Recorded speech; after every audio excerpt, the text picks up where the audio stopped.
1절 말씀을 보면 너희 의인들아 여호와를 즐거워하라 찬송은 정직한 자들이 마땅히 할 바로다 말씀합니다.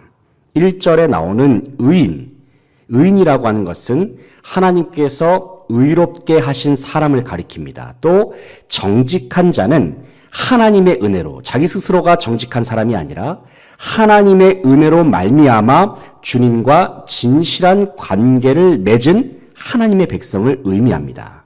그런데 시편 기자는 의인이 되었고 정직한 자로 변화된 사람이라면 마땅히 하나님을 즐거워하고 마땅히 하나님을 찬송해야 한다고 말씀합니다. 하지만 하나님을 찬양하고 기뻐하는 것은 결코 의무적으로나 억지로 해야 하는 것은 아닙니다. 이것은 하나님의 은혜를 경험한 자라면 지극히 당연하게 하나님을 찬양하지 않을 수 없고 하나님께 감사하지 않을 수 없습니다. 왜냐하면 하나님께서 우리에게 베푸신 사랑이 너무나도 크고 놀랍기 때문입니다. 우리는 이 세상에 존재하는 그 어떤 것으로도 주님의 사랑의 크기와 깊이와 넓이를 측량할 수가 없습니다. 그만큼 하나님의 사랑은 다함이 없고 무한합니다. 특별히 하나님께서는 저와 여러분을 하나님의 자녀로 삼으시기 위해서 독생자 예수 그리스도를 보내셨습니다. 사랑하는 성도 여러분, 한번 이 시간에 예수님께서 저와 여러분 각자를 위해서 어떠한 일들을 행하셨는지 한번 깊이 생각해 보시기 바랍니다. 놀랍게도 창조주이신 하나님께서 친히 피조물의 몸을 입으시고 이 땅에 오셨습니다. 그런데 주님이 우리의 모든 죄를 다 짊어지셨습니다. 자기 몸에 주님께서 우리의 모든 죄를 자기 몸에 다 짊어지셨습니다. 그리고 주님께서는 사람들에게 모진 고난과 고통을 다 당하시고 십자가에 못 박혀 돌아가셨습니다. 사실 예수님께서 겪으신 형벌과 죽음은 원래는 우리가 당해야 할 형벌이었습니다. 하지만 하나님께서는 우리를 한없는 사랑으로 사랑하셨기 때문에 지옥에 떨어질 수밖에 없었던 우리를 건지셔서 하나님 나라의 백성, 하나님께서 인정하시는 의인으로 만들어주셨습니다. 왜냐하면 바로 그 방법만이 저와 여러분을 살릴 수 있는 유일한 길이었기 때문입니다. 저와 여러분은 예수 그리스도의 십자가의 죽음과 다시 사신 부활, 그리고 하늘 보좌로 승천하신 그 사건을 믿음으로 고백하고 바라보는 자들입니다. 그리고 오늘날 우리는 부활 승천하신 예수 그리스도를 성령의 임재를 통하여 마음에 모시고 살아가는 주님과 한 몸으로 연합한 하나님 나라의 백성들입니다. 우리는 왜 하나님을 찬양해야 합니까? 왜 주님을 예배해야 합니까? 그리고 왜 저와 여러분은 우리의 목소리와 심지어는 악기까지 동원을 해서 하나님을 기뻐해야 합니까? 왜냐하면 하나님께서는 우리를 구원하시고 또 우리에게 영생을 주시기 위해서 모든 것을 아낌없이 다 내어주셨기 때문입니다. 오늘 본 말씀인 시편 33편은 우리를 의인으로 변화시키시고 또 정직한 자로 세우신 하나님이 어떤 분이신지 묘사합니다. 그리고 하나님의 백성들은 왜 하나님을 찬양하고 또 하나님을 예배하는 삶으로 나아가야 하는지 말씀합니다. 이 시간 오늘 본문을 통해서 우리가 찬양해야 할 하나님은 어떤 분이신지 함께 생각해 보면서 다시 한번 우리의 마음을 확정하고 또 우리의 삶을 드리기로 결단하며 나아가는 모든 성도들 되시기를 소망합니다. 첫째는 하나님은 어떤 분이시냐? 하나님은 정직하고 진실하신 분이십니다. 본문 4절, 5절 말씀을 함께 읽겠습니다. 4절, 5절 시작. 여호와의 말씀은 정직하며 그가 행하시는 일은 다 진실하시도다. 그는 공의와 정의를 사랑하시며 세상에는 여호와의 인자하심이 충만하도다. 아멘. 4절 말씀을 보면 여호와의 말씀은 정직하며 그가 행하시는 일은 다 진실하다고 말씀합니다. 여기서 정직하다, 진실하다라는 말씀은 거짓이 없다라는 의미입니다. 쉽게 말하면 하나님께서는 한 번 말씀하신 것은 반드시 지키시는 분이라는 뜻입니다. 우리는 창세기부터 또 요한계시록까지의 말씀을 우리가 읽어보게 되면 하나님의 말씀이 역사 속에서 단 하나도 빠짐없이 정확하게 이루어졌다는 사실을 발견할 수 있습니다.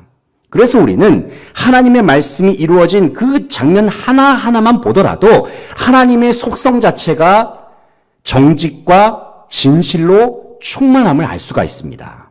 반면에 사람은 자기가 말한 것을 지키지 못할 때가 참 많이 있습니다. 물론 자기가 말한 것을 지키기 위하여 열심히 노력하기도 하고 최선을 다합니다. 하지만 스스로가 가진 유한한 능력으로 인해서 자기가 말한 것을 지키지 못할 때가 있습니다.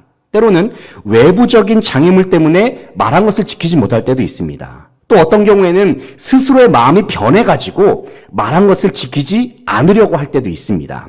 결국 우리는 이 세상을 살면서 완전한 정직함, 완전한 진실함을 세상에서 경험할 수가 없습니다. 왜냐하면 세상은 불완전하기 때문입니다.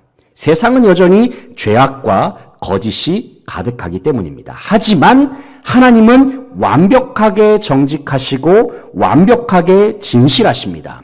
그렇기 때문에 우리는 살아계신 하나님을 믿을 수 있습니다. 주님께서 말씀하신 모든 것들을, 주님의 말씀을 우리는 신뢰할 수 있습니다. 그런데 하나님의 말씀은 단순히 정직과 진실만 있는 것이 아닙니다. 5절 말씀을 한번 보시겠습니까? 5절 말씀의 하반절을 보면 여호와의 인자하심이 충만하도다 말씀합니다. 이 말씀은 하나님께서 정직하시고 또 진실하실 뿐만 아니라 인자하심과 사랑 또한 충만하심을 가리킵니다. 사랑하는 성도 여러분, 우리가 믿고 신뢰하는 하나님은 사랑의 하나님이십니다. 하나님께서는 이 세상을 사랑하시고 또 이 자리에 함께한 저와 여러분을 사랑하십니다. 우리를 향한 하나님의 모든 말씀 속에는 우리를 사랑하시는 하나님의 마음이 담겨 있습니다. 그러므로 사랑하는 성도 여러분, 하나님께서 우리에게 말씀하신 모든 것을 신뢰하고 그 말씀으로 말미암아 기뻐할 수 있는 저와 여러분 되시기를 소망합니다. 주님의 말씀을 온전히 신뢰할 때에 우리는 하나님께서 주시는 놀라운 복과 또 우리를 향한 하나님의 넘치는 사랑을 경험하며 누릴 수 있습니다. 둘째는 하나님은 말씀으로 능력을 행하시는 분이십니다. 오늘 본 말씀 6절 7절을 함께 읽겠습니다. 6절 7절 시작. 여호와의 말씀으로 하늘이 지음이 되었으며 그 만상을 그의 입기운으로 이루었도다. 그가 바닷물을 모아 무더기같이 쌓으시며 깊은 물을 곳간에 두시도다. 아멘. 6절 말씀을 보면 여호와의 말씀으로 하늘이 지음이 되었으며 그 만상을 그의 입기운으로 이루었도다 말씀합니다. 하나님의 말씀은 천지 만물을 창조하시는 전능한 능력이 있음을 가리킵니다. 또 이어지는 7절 말씀을 한번 보십시오. 7절 말씀을 보시면 그가 바닷물을 모아 무더기같이 쌓으시며 깊은 물을 곳간에 두시도다 말씀합니다. 이 7절에 나오는 이 장면은 하나님께서 말씀으로 온 천지 만물을 친히 다스리시고 통치하고 계심을 가리키는 장면이 되겠습니다. 이처럼 하나님의 말씀 속에는 창조의 능력이 있고 절대적인 권위와 능력이 있습니다. 특별히 그리스도인은 하나님의 말씀으로 말미암아 사는 존재들입니다. 그래서 예수님께서 뭐라고 말씀하셨습니까? 신명기 8장 3절 말씀을 인용하시면서 사람이 떡으로만 살 것이 아니요 하나님의 입으로부터 나오는 모든 말씀으로 살 것이라 주님께서 말씀하셨습니다. 사랑하는 성도 여러분, 저와 여러분은 하나님의 말씀을 먹고 사는 존재들입니다. 능력의 하나님의 말씀이 우리 안에 거하면 우리는 모든 것을 할 수 있습니다. 요한복음 15장 7절에서 주님께서 뭐라고 말씀하십니까? 너희가 내 안에 거하고 내 말이 너희 안에 거하면 무엇이든지 원한 대로 구하라. 그리하면 이루리라 말씀하셨습니다. 살아계신 하나님의 말씀이 우리 안에 거하면 우리는 모든 것을 이룰 수 있습니다. 말씀의 능력으로 모든 시험과 어려움을 이겨낼 수 있습니다. 말씀의 능력으로 질병도 고칠 수 있고 모든 장애물도 돌파할 수 있습니다. 무엇보다도 저와 여러분의 마음 속에는 말씀 그 자체 되시는 예수 그리스도께서 우리 안에 계십니다. 요한복음 1절 14절 말씀에서 말씀이 육신이 되어 우리 가운데 거하심에 우리가 그의 영광을 보니 아버지의 독생자의 영광이요 은혜와 진리가 충만하더라 말씀합니다. 말씀이 육신이 되어 우리 가운데 찾아오신 예수 그리스도, 우리 주님이 우리 마음속에 계시고 우리와 늘 함께하여 주십니다. 날마다 능력 그 자체 되시는 하나님의 말씀을 사모하고 우리 안에 살아계시는 말씀 그 자체 되시는 예수 그리스도를 찬양하며 의지할 수 있는 모든 성도들 되시기를 간절히 소망합니다.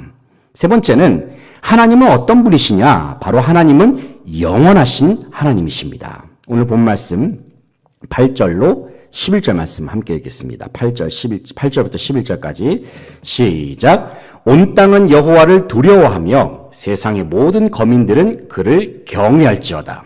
그가 말씀하심에 이루어졌으며 명령하심에 견고히 섰도다. 여호와께서 나라들의 계획을 폐하시며 민족들의 사상을 무효하게 하시도다. 여호와의 계획은 영원히 서고 그의 생각은 대대에 이르리로다. 아멘. 11절 말씀을 보시면 여호와의 계획은 영원히 서고 그의 생각은 대대에 이르리로다 말씀합니다. 이 말씀은 이 세상 그 어떤 것도 하나님을 대적할 수가 없고 세상의 그 어떤 계획도 하나님의 계획을 막을 수 없다라는 의미입니다. 제 아무리 세상에서 강력한 능력을 지니고 있어서 모든 나라를 자신의 힘으로 주무르고 움직이려는 세력이 있다 하더라도 그들이 도모하는 계획은 헛수고에 불과합니다. 왜냐하면 10절의 말씀처럼 하나님께서는 나라들의 계획을 폐하시며 민족들의 사상을 무효하게 만드시는 분이시기 때문입니다. 그렇다면 하나님은 어떤 분이십니까? 앞서 말씀을 드렸듯이 주님은 말씀으로 모든 일들을 즉시 행하시는 분이십니다. 9절 말씀을 보시면 그가 말씀하심에 이루어졌으며 명령하심에 견고히 섰도다 말씀합니다. 이 9절 말씀에 담긴 뉘앙스는 뭐냐면 하나님의 말씀은 즉시 곧바로 이루어진다는 의미가 포함되어 있습니다. 하나님께서 말씀하신 즉시 천지만물이 창조되었습니다. 말씀하신 즉시 홍해가 갈라졌습니다. 말씀하신 즉시 거센 파도가 잠잠해졌습니다. 말씀하신 즉시 죽은 자가 다시 살아났습니다. 그러므로 사람이 제 아무리 하나님에 관하여 생각하고 하나님이 어떤 분이신지 분석하려고 해도 결코 하나님에 관하여 모든 것을 알 수 없고 파악할 수도 없습니다. 왜냐하면 하나님은 온 우주 만물을 말씀 하나로 창조하신 전능하시고 무한하신 하나님이시기 때문입니다. 사랑하는 성도 여러분, 이 시간 그런 하나님 앞에 서 있는 인간을 한번 상상해 보시기 바랍니다. 온 우주 만물을 창조하신 하나님 앞에 서 있는 민족과 나라, 그리고 하나님 앞에 서 있는 온 세상을 한번 생각해 보십시오. 얼마나 작고도 초라합니까? 그러므로 이 세상 그 누구도 하나님 앞에서 교만할 수 있는 사람이 없습니다. 적어도 하나님이 어떤 분이신지 알고 나 자신이 어떤 존재인지를 깨닫는다면 이 세상 모든 사람은 다 하나님 앞에서 겸손한 모습으로 설 수밖에 없습니다. 사랑하는 성도 여러분, 온 천지 만물을 창조하신 하나님께서는 영원부터 영원까지 계시는 분이십니다. 그런데 그 하나님께서 우리를 선택하셔서 하나님의 백성, 하나님의 자녀로 삼으셨습니다. 지존하신 하나님, 영원하신 하나님을 바라보면서 모든 영광을 주님 앞에 돌려드릴 수 있는 저와 여러분 되시길 바랍니다. 정말 한없이 크신 그 하나님 앞에서 우리가 서면서 겸손한 모습으로 살아계신 하나님 앞에 모든 영광을 돌려드릴 수 있는 모든 성도들 되시기를 간절히 소망합니다. 사랑하는 성도 여러분, 하나님께서는 저와 여러분을 주님의 은혜와 사랑으로 하나님의 의로운 백성으로 변화시켜 주셨습니다. 우리의 존재는 완전히 변화되었습니다. 그래서 우리의 삶의 방향, 우리의 인생의 목적도 완전히 바뀌었습니다. 저와 여러분은 하나님을 인생의 주인으로 모시며 사는 사람들이고 하나님이 우리의 인생의 모든 것이 되심을 고백하는 사람들입니다. 특별히 오늘 본문 12절에서 이렇게 말씀하고 있습니다. 한번 12절을 같이 읽어보겠습니다. 시작. 여호와를 자기 하나님으로 삼은 나라, 곧 하나님의 기업으로 선택된 백성은 복이 있도다. 아멘. 하나님께 선택받아서 의인으로 변화된 사람들, 그래서 하나님을 자신의 기업으로 삼고 하나님께서 주시는 힘과 능력으로 사는 사람들은 진정 복이 있다고 말씀합니다. 그러므로 사랑하는 성도 여러분, 그래서 저와 여러분은 참으로 복된 자들입니다. 그래서 우리의 인생은 참으로 복된 인생임을 믿습니다. 우리가 이 세상을 살아가는 동안에 정직하고 진실하신 하나님, 말씀으로 능력을 행하시는 영원하신 하나님만을 믿고 신뢰할 수 있는 저와 여러분 되시기를 소망합니다. 오직 살아계신 하나님만 바라보면서 주님께만 모든 영광을 돌려드리면서 이 세상 속에서 오직 하나님만 찬양하고 하나님만 예배하고 주님으로 말미암아 기뻐하며 즐거워할 수 있는 모든 수지광성의 성도들 되시기를 간절히 소망합니다. 기도하겠습니다.